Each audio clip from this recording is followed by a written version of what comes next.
हर हर महादेव। हरि संकीर्तन करते रहें, करवाते रहें और हरि नाम को खूब रटते रहें और रटाते भी रहें।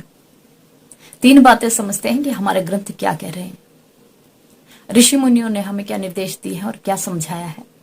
3 चीजें हैं। ये कैसे प्राप्त हो, प्रश्न है कि ये कैसे प्राप्त हो। पहला, कीमती वस्तु, जो बहुत अधिक कीमती वस्तु है वो कैसे प्राप्त होगी।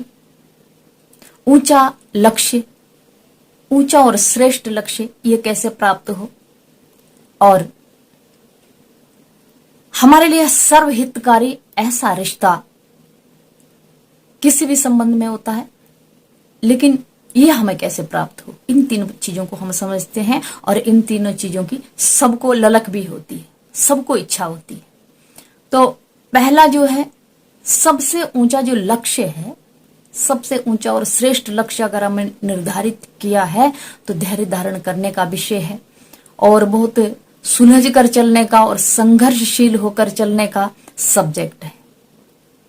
क्योंकि श्रेष्ठ और ऊंचा लक्ष्य कभी भी बिन कीमत चुकाए प्राप्त नहीं हो सकता है। कभी भी बिन कीमत, कीमत कुछ भी हो सकती है आपकी जिंदगी की, जब उसकी कीमत वसूल हो जाती है उस दिन वो लक्ष्य हमें प्राप्त हो जाता है। दूसरा, हमने निर्धारित किया है कोई बहुत कीमती वस्तु बिन कीमत चुकाए वो कभी प्राप्त नहीं हो सकती। तीसरी बात, हमारे हितकारी अत्यधिक से अधिक ऐसा प्रेमी रिश्ता वो कभी भी बिन कीमत चुकाए आपको मिल नहीं सकता है।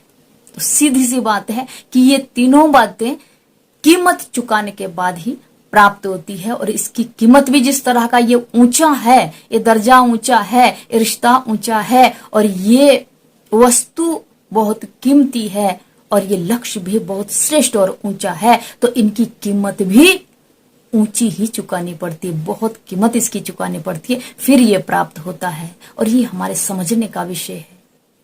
हर हर महादेव।